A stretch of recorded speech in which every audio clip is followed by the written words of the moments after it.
Welcome to Syndication Made Easy with Vinney Chopra and co-host Alicia Debrell. Today we have an extremely exciting guest. I'm really excited to have him on the show today. But Vinney, I'm going to let you do the introductions, please. I would love to, guys. You're in a big treat. We have a special guest, Reed Goossens. Reed is a great friend of mine, and I want to introduce him. Originally, he's in civil and structural engineering from Australia, and then he came to this country in USA, just like I came from India. And his real estate investing journey first started back in 2009. And when he picked up the purple book, Rich Dad and Poor Dad, like a lot of us read. And also this book opened his eyes to a world of entrepreneurship that he was not, aware of existed. He moved to the US in 2011 for the love of two things. First, his wife, and secondly, the Big Apple, the New York City. So Reed, welcome to the show. Thank you very much, Please tell us a little bit more how you came and so forth. We are so excited to have you on the podcast. Well, first of all, thank you for having me. It's been a long time coming. I didn't even realize you had a podcast. So well done for getting it up and running. I think it's going to be an incredible show and awesome information for everyone, all your followers. So yeah, I look, Vinney, thank you very much for having me. My background starts in, again, as you said, I'm originally from Australia. I actually just got back from Australia. Had 10 days down in Aussie here at the end of November. Beginning of November. Yeah. And I originally moved out here in 2012. So I had a very stable civil engineering job in Australia. It was a really well-paying job, and I decided to quit that job and move halfway across the world in order to just pursue a dream. And very much like yourself, Vinney, I'm an expat. Moved to New York City. Didn't have a job. I had a 3-month visa to find a full-time job and get a full-time visa. But I moved to the United States really to chase a dream and to chase my then girlfriend, now wife, Erica. And we lived in New York City for 2 years. And I think within like 2 weeks of being fresh off the boat from Australia, I was at my first real estate networking event. And that was a huge eye-opener for me in terms of, just the way in which Americans speak and talk and the different investing lingo. It's sort of like trying to absorb information from a fire hose. And coming from Australia, where we have in real estate investment clubs and meetups and all that sort of great stuff. But I was very much in the infancy of my education and learning about real estate investing. So I picked up the book Rich Dad Poor Dad in 2009, 2010, was self-learning in Australia, was going to do some real estate in Aussie, but then really had a passion to move halfway across the world and come to the United States. And so instead of doing a deal in Aussie, I just moved halfway across the world. And within 6 months of being... Go big or go home. Go big or go home. And I think that's the big key for everyone who's listening to this show is, the whole thing I want to encourage people to do is that if like myself, like you, Vinney, like a lot of probably other expats, we come to the United States, we come to a foreign country with your back against the wall, you really have no exit plan, and you got to make it work, right? And so you just do whatever you have to do to make it work. And one of the first ever stories I did, one of the first ever things I did when I first moved to the United States was I had to get a job. So instead of applying for jobs online, I literally wrote out on an A4 piece of paper all the engineering firms in New York City that had less than 50 people, employees, because if they had less than 50 employees, they wouldn't have HR. And HR would look at my resume and say, well, he didn't go to a university in Australia, in America. Screw him, go to the bottom of the pile. And I remember knocking on doors, walking into offices, and it takes until someone said yes. There was heaps of people saying, get out of my office. What are you doing? What are you doing? And then all of a sudden, after about 30 or 40, walking and pounding the pavement, I got someone to give me an interview, and that then led to a job, and that led to a visa. And that then led to my first, being in the United States and staying here. And that was the first step. And then from there, real estate, and the rest is history. So here's a question for you. I have to ask straight up. So when you came here, you had to do the job for the visa. I had to do the same thing. When I moved to Australia, I didn't have a job either. I was on a 3-month visa and got one. I did the same. So I did the same thing. So did you stay with this? So you got an engineering job. Did you stay with it for a long? Well, you have to stay with it for a certain period of time until you can apply for residency. But Were you also getting into the real estate bug at that point too? Yeah. So the bug was already bitten. So if I really rewind the clock, 2009, I was living in France, in Europe, working as a deckhand on these super mega wealthy yachts, super yachts, like you see them in the magazines, and I think the Miami boat show's on right now. Yeah. And I was working for a Russian billionaire, and in that time, I was back. I went to the running of the bulls, and I was on the beaches of San Sebastian, and that's where I bumped into my wife, then girlfriend, Erica. And so, but then after all this traveling, I came back to Australia, and I sort of was in Australia, and I picked up the book Rich Dad Poor Dad, and it was sort of like after being away for 2 years and then being back in my desk job, it was like, what do I needed to do? It was sort of like I felt like a star athlete sitting on the sideline, not knowing what to do with my life. And that's when the book Rich Dad Poor Dad really explained to me what entrepreneurship was. I really didn't even know that, being 2 years out of 2 or 3 years out of university, loved studying civil engineering, but just knew that I didn't want to sit in a cubicle for the next 40 years of my life, given that I just spent 2 years abroad. I sailed across the Atlantic Ocean. I met this girl, lived in the south of France. I had a great 2 years. And so back to your question about when I moved to the United States, the bug has already been bitten, but I just hadn't actually taken any action. And so when I moved here, like yourself, when you moved to Australia, 3 months, had to get a visa. Yep. So I had to just get that first step, which was like someone to say yes to give me a job, right? So, yeah. So true. Reed, in my case also, I'm an engineer, a mechanical engineer. You are civil, and I worked in Bombay. And then when I came here to do my MBA in marketing, that changed my world. Right. I just thought, I don't know if I can really sit behind the desk. And, we are all very relationship building people, right? So we said, okay, let's just get out there into motivation speaking and things like that. Let me ask you a question. As you are now getting bigger and bigger, and it was so wonderful to share the stage in Dallas, on the way to 10,000 units with Michael Blank, really wonderful person who invited me and you, and we were there. It's exciting to see a lot of people getting into multifamily. So how are you teaching? In your circle, how are you making a difference in some people who are just starting out? Yes, good question. So, when I first, let's talk about the brand building, I guess, is really what, when I first moved to the United States, getting my first deal that I did was a multifamily, but it was just a small one. It was just a triplex. And one of the big things that I realized when I moved here was that, holy crap, America has such low barriers to entry compared to where I'm from in Australia. Mm-hmm. And so finding a property, my first ever property, I bought that within 6 months of moving to the United States in 2012, was a triplex in upstate New York in Syracuse. Mm-hmm. And the reason I'm saying all this is because going through that process as fresh off the boat, not understanding what the investing lingo here was in the States, like coming from Australia, we have a different terminology. Yeah, with everything you do. Right, with everything. I know, I had to learn it. And so it was just, and also coming from Australia right into, the beast of the belly of the beast, I should say, New York City, like that is going from, I thought Australia had really great networking events to this thing on steroids, which was New York City and these Americans, but also just learning the process. Like no one would lend money to me. I didn't even know what credit was when I moved to the United States. We don't really have a credit score in Australia. So what is an LLC? What is an EIN number? Like all these things that I had to learn. And how did you learn it? Well, just by doing, right? I just was putting one foot in front of the other, just figuring it out, reading. Like I remember standing on the subway, my nose in a book and going, I'm never not going to be able to stop reading. I need to just jump on the deep end. I need to go do a deal.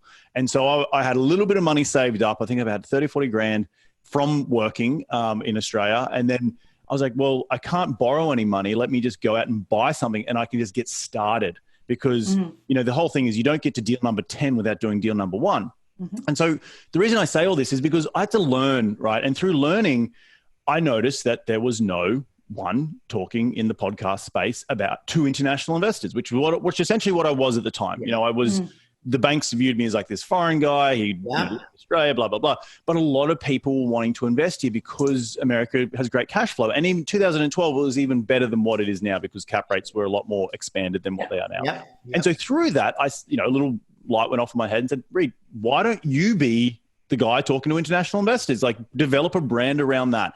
And so through that, I started my podcast and I really niched hard at the beginning. And I call it Investing in the US. And through that podcast, I've been going for like 4 years now. And Vinney, I've interviewed yourself, which has been incredible. But really, when I first started it, it was the first 20 episodes were the step-by-step guide of what I struggled with coming to the United States to educate others. It happened to have a little bit of an angle towards international investors, but it was just more my story. And so when I branded myself, it was more, being the guy who can help international investors. Niched really, really hard at the beginning. Now I'm open to everyone, but you have to niche in the beginning to carve out your space in this world of marketing and so much noise online.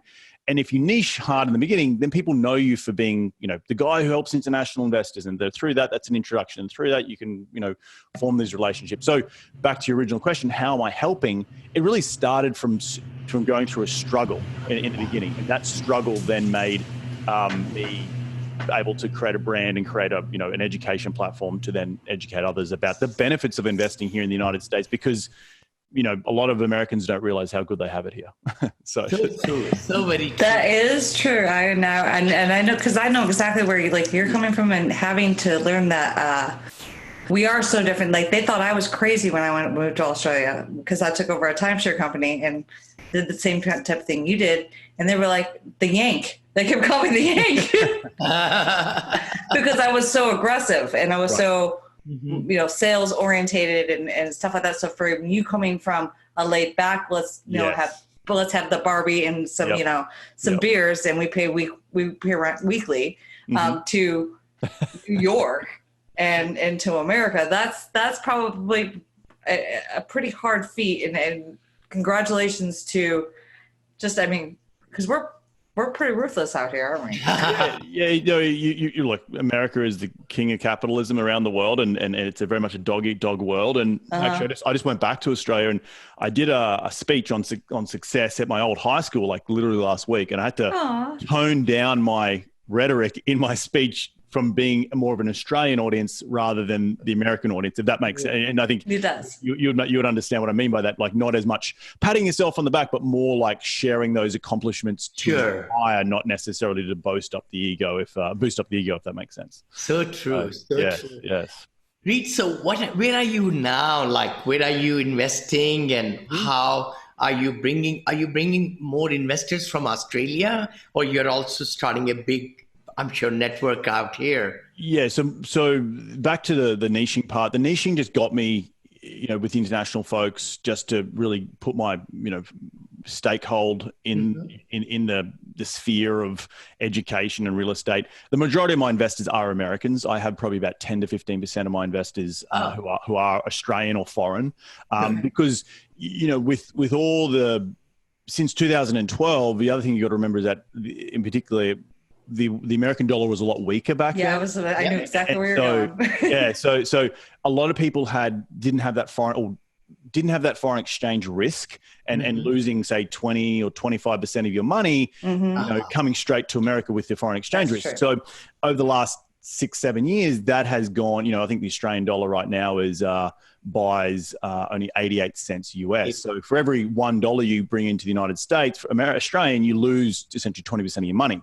Now, going the other way, you make 20% on your money. So, but that's why, a lot of it, I've seen a little bit of a backing off of international, personally, my international investors investing here because of the foreign exchange. If you look globally and more from a big picture, there's still a lot of international money flooding into the United States because of the yield. And I'm talking big dollars from Europe and Australia and Britain, because of the commercial, not just multifamily, but commercial real estate investing space. It still has a really moderate cap rate compared to most of these international countries where cap rates are in the 2-3%. They're inverted from interest rates, where, you can still find interest rates here at 4% and markets where 5.5%, 6% cap rates. And so with that spread, you can make cash flow. And so a lot of people are still bringing money to the United States, which is forcing down the cap rate because people are overpaying stupid money, as you would know, Vinney, guys. But back to, your original question is that the whole thing in and around buying and bringing investors into the United States was a niching marketing ploy in order to get my foothold into the space. To then move on and again, you niche till it hurts at the beginning, and then you can pivot later, niche pivot, and you can bring on a lot more investors. And then your other question is where we're investing. Yes. We're actively investing in Austin and San Antonio. We're definitely doubling down in markets like San Antonio because of, Austin because of the growth. And really looking at, where the true growth is going to happen, where supply is low, barriers to entry are high for new construction. And so we can come in and pick up 1980s, 1990s product. It might be at a price that historically has been high, but given where these markets are growing, where again, I compare Austin, Texas to, it's very much a tier one city right now. It's on the map. You've got direct flights in and out of Europe 3 or 4 times a week. It's it's transitioned from that tier 2 city into really like a coastal market like Los Angeles or San Francisco and New York, where construction is very high. The cost of land is very high to build new product. To build new product takes 12 to 24 months to get approvals. So and plus a lot of the influx of people, the supply doesn't meet up with the demand. And so thus you're going to have in a recession, if we ever come into one, which is more than likely than not in the next couple of years, you're insulated that your market, your supply, or so your demand is still there because job growth is still going. Sure. Unlike other secondary markets, maybe like San Antonio, where it's been a more slow and steady wins the race, or even in tertiary markets and markets outside of Dallas, where they could be hit a little harder if we come into a recession and jobs dry up or population growth stops, then that means that rent growth will also stop. So really trying to, yes, I'm going to be getting into a higher barrier to entry market, but it's more to protect my downside as we move on into very smart world. So. Yeah, it's been a big bull, as you all know, and there has to be some kind of correction coming up. San Antonio, I have fond memories. I remember reaching there in 2009 and 10, almost 10 years back, and the thing was Alamo Heights. Which is the area there. I don't understand that. I don't understand why everybody likes Alamo Heights. I live in San Antonio, and they have these little shacks, and they're worth like $200,000. And I don't understand. I'm like, I wouldn't. This is smaller than an apartment, and like it's the number one school. It's number. I don't get Alamo Heights. Yes. And we started buying C-class, Alicia, actually over there. Okay. But in San Marcos, in Seguin, I'm right there. San Antonio North Side, almost 7 assets. We've sold all of them, because I did 7 syndications right in that backyard. But you're right, I think Austin is a fabulous. Austin's great, and it's growing so much, and they're bringing the big toll road in here too, and they're going to be doing the train. That's right. That's right. So those are huge benefits for you guys. Investing thesis around San Antonio and outlying markets to, give Dallas-Fort Worth as an example. Yes. Dallas and Fort Worth were 2 individual cities. They became one. If you read some people, they think San Antonio and Austin, the I-35 there is just going to become one megaplex I don't think it's next 5 years, but probably the next 10 years will be very much what you be bumper to bumper, going between San Antonio and Austin. And that's going to have obviously a trickle-on effect for San Antonio assets. But in my view, San Antonio has definitely been the more sluggish out of the 4 big markets in Texas, the last to the dance, so to speak. Houston's had a lot of growth. Obviously, Austin had a huge ton of growth. Same with Dallas. San Antonio has been just that sort of slow and steady.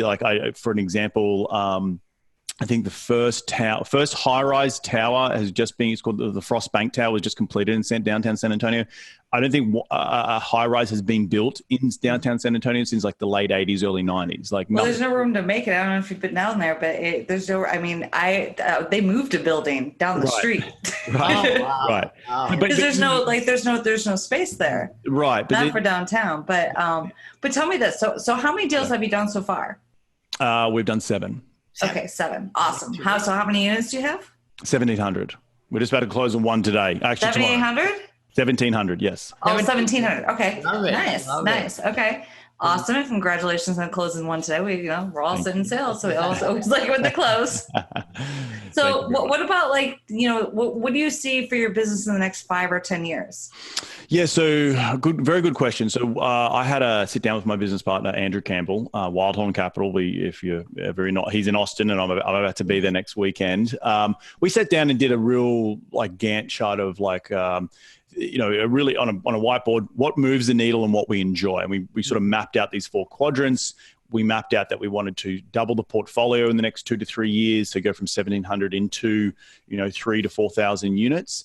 And really, what does that look like? And so for us, it really looks like when we get to a stabilization period, where it's you buy 4 deals a year, you sell 4 deals a year, because those 4 deals that you bought 5 years ago will be coming to cycle, and you want to be replacing those, and 3,000 to 4,000 units is sort of that sweet spot. Also, it doesn't take a huge team in terms of our personal team to maintain that. Maybe a couple of maybe 2 asset managers and a couple of underwriters. Less than 5 employees. If you're outsourcing property management.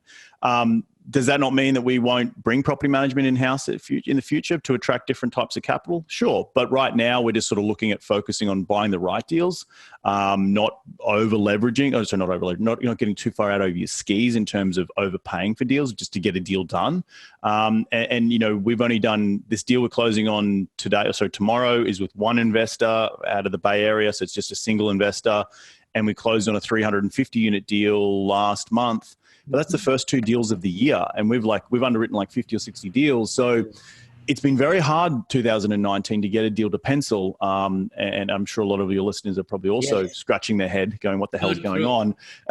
So really being prudent about where this growth is happening, when the recession is going to happen, looking to recapitalize some of the deals we have got, looking to exit some of our deals now to show investors runs on the board, and really trying to look to double that portfolio in the next 2 to 3 years, creating an ecosystem of businesses as well. So when I talk about that, having one thing feeding the other, a bit of more of the education piece, obviously the acquisition piece, construction management, asset management.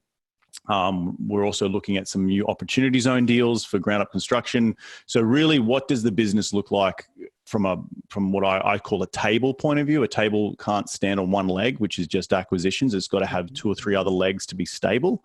And that really creates true wealth in my mind when you create an ecosystem of businesses that feed off one another, that you're not just relying upon one thing, and that's acquisitions. You can have some income from asset management. You can have some income from education. You can have some income from construction management. You can have some income from other maybe property management in the future. So there's different aspects of the business that we can control. And as deals are getting tighter and tighter to control, we are maybe bring some of those external, outward-facing, third-party efforts in-house and really create the profits for the investors and for the business to really be future-proof. So yeah. For the new investors, I know a lot of people are trying to get into syndication, multifamily. What would you say to them? What qualities they need to keep in mind? I mean, as they leave their W-2 job. Definitely. I know a lot of them want to leave right away. And I tell them, no, you don't do it. You got to have that systems and the whole thing. So what advice would you give, if I may ask? Sure. Yeah. So I'm only recently, I think I'm 18 months or 2 years out of my W-2 job, which I worked in, obviously in civil engineering, but then transitioned into, I was an owner's rep for a big developer here in Los Angeles. So I've been in the ground up construction world for better part of a decade. But also had a unique situation where I couldn't leave until I got a green card. So it was, there's a few things in my mind that had to be in place. But the big thing for me when I finally did go full time, I probably could have done it 12 months earlier, but having that runway, having that money in the bank to support you as you go out and start a business is really important. It is tough. Don't get me wrong. I've spent better part of 5-6 years getting towards financial freedom, right?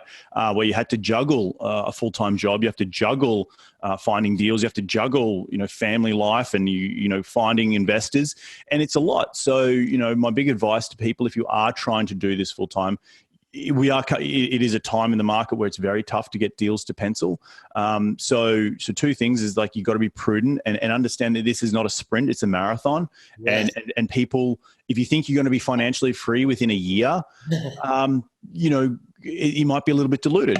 It might be wrong business. It will take maybe 5 or 6 years, and that's okay, because it's like the thing of when people put a mindset out there when they go to start something, and for example, we'll talk about weight loss, right? People are like, I'm going to lose weight in 30 days, and they just don't give themselves enough time to go out and achieve that. And when they get to the end of 30 days, the likelihood of them giving up is a lot higher than if they said, well, this is going to take 2 years, and I'm going to create a lifestyle in and around being healthy and fit and all that sort of stuff and become part of my DNA. Same thing goes to when doing a business. It won't just happen overnight. There's a lot of people out there on social media, like, oh, look at all this, I've got financially free.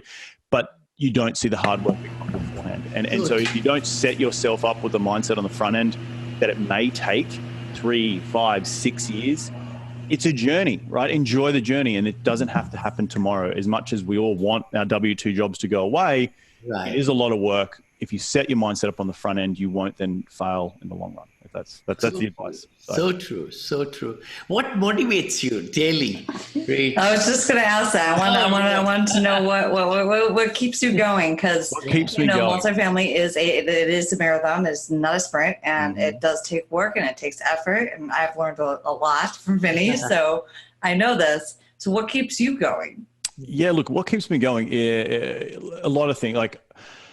So because I work so hard with the W-2 job, working 60 hours a week in the real estate development world, then also working on the side, I found it actually tough when I had that 40 hours free up or 60 hours free up to sit on the couch with my wife or on the weekend and be like, oh, I should be doing something right now, because you sort of got so used to just be like, oh, every single spare moment I'm going to have to do something.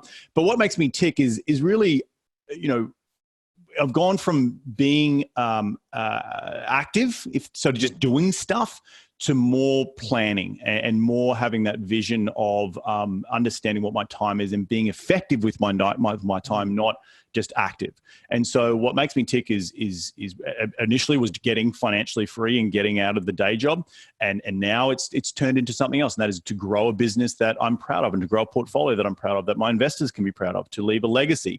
And so the real thing is, it might, what might make me tick in 5 years' time will change, and that's okay. And things can change over time. But right now it's about building the most successful company I can, learning along the way, and really enjoying the process of that, building something from nothing, because really it is the process of building that's quite enjoyable. Building businesses, it takes struggle, it takes time, it takes effort. But that's when I'm young, I'm in my early 30s, I don't have any kids yet. That's what excites me. That's what gets me up every day. And I keep pinching myself every day that I'm working for myself. I don't have to report to anyone. I just got back from Australia. I didn't have to say, hey, can I please take 2 weeks off? I just went because I wanted to. It's the privileges of being an entrepreneur. Yes, so true. So very true. So tell me, you talked about, the Rich Dad, Poor Dad book is definitely your go-to, but are there some other books or other motional books that you read or that you could recommend to people who are listening? Yeah. There's a couple of books out there that just changed my mind. So obviously Rich Dad, Poor Dad, Kiyosaki does a really good job of painting the picture, but really doesn't understand. He doesn't really map out the way to get there, right? It's like, here's the goal, get there, get there. Good luck, So another book that I really found influential in terms of building a brand and building more of an online presence, and it has nothing to do with real estate, is called The Key Person of Influence by Dan Priestley in Australia. He's an Aussie author, lives in England, but talks a lot about being a key person of influence in your sphere. And it can, real estate, or being a dentist, or being a vet, or whatever it might be, creating a business. And how do you become a thought leader through publishing, through content online, a lot of what Vinney and I do, what you guys are creating as well at VinneyChopra.com. So a lot of that in and around changed my mind, because I was definitely much a black and white brain type of person. When being an engineer, I didn't understand what a podcast was. I didn't understand how to go and brand myself. I didn't understand that I needed to be published and all this sort of stuff. But that entail you need to understand in order to grow and develop a business and develop incoming leads to then transfer them into maybe becoming investors or customers, whatever that might be. So key person of influence is really important. I really enjoyed the 4-hour work week. I think that sort of paints the picture of, what are you trying to create here? Trying to create a lifestyle business or a corporation, and people have a foot in either camp. And it really, as people grow businesses, they need to ask themselves, is this a lifestyle business or am I trying to build a corporation? So that was a really influential book. So key person of influence, 4-hour work week. And obviously I'm now reading Ray Dalio's Principles right now. Principles. That's a beautiful book. Really awesome. Very nice. Yes. But again, he talks about how self-reflection and how, taking criticism and all that sort of stuff, that's really important in today's world, to not being a dictator when you're leading a business, but to understanding you to take on criticism as the founder. And we can all struggle, and myself included, when we start businesses, to have that founder syndrome where you don't want to let go of anything and you get in your own way, and you can't get out of your own way, which is a little bit what the 4-hour work week talks about. Like, you've got to get out of your own way to be out of your own bottleneck, to systemize your business in order for it to grow. And back to my point about, getting 40 hours back of my week when I quit my W-2, I had to learn not to be busy, but be planning and effective. And what can I outsource to free up my time? Because that was the whole point of getting into this business, was to have a lifestyle business, to grow and to be happy and have time back, which is, an asset we can't buy back. So yeah, I hope that makes a couple of books there that the people can go out and read and get their hands on, and highly recommend all of them. So yeah. No, I love it. And I really appreciate you taking the time out today to come on to this show. I think we should definitely do a follow-up and up soon to see where you're going. Because you're at 1,700, so I want to see 2,700. You've laid down it, Ashley. I'll have to go out and make that happen then, right? But if somebody wants to get a hold of you, maybe an investor or something like that, how would they go about doing that? Yeah, so you can just go to my website. It's reedgoossens.com. I have a new book out that if people listening to this show, they want to reach out and get a free copy. I have a lot of, you can probably see the boxes in the background. I do see that. Yes. They sent me 500 books, and I was like, 500 is not that bad. And there's a whole pallet rocks up to my house. I'm like, oh God. So I have a lot to give away. If people are interested, they've got to pay the shipping fee, and they can, so you go to reedgoossens.com, but if they're interested in getting a hands on one of my new books, they can just email me at info, that's INFO at reedgoossens.com, and just put in the subject line, free book, and I'll send them a free book. So yeah. And I'll make sure all this information is in the show notes. Show notes. No, Reed, thank you so much. It was such a pleasure to meet you in Dallas, and I look forward to another opportunity, and I wish you all the luck, all the success that you're having and you're going to have with your building of the great business and leaving a legacy to lots of thousands of people around. And thanks again for taking the precious time this morning with us. I definitely appreciate it. And I love the story of you coming over here and having to, because I had gone through a similar thing. All three of us have. All three of us have gone to, and had to make it work. So I think that's awesome. But guys, thank you so much for your time today. This is Syndication Made Easy with Vinney Chopra and Alicia Debrell with special guest Reed Goossens. And you will find all his information here in the show notes. But definitely, if you need any information, like, subscribe, comment below. And if you have any questions, definitely leave them in the comments, and we will bring them up on the next podcast. So until next week, I will see you boys later. Thank you, Reed, again. Appreciate that. Have a great day. See you guys. Bye-bye. Be sure to listen to Mr. Smiles next week with more golden nuggets and top-notch coaching tips. You can reach him by going to VinneyChopra.com. Be sure to like, comment, and share to show everyone how Mr. Smiles has brought your apartment syndication business to the next level.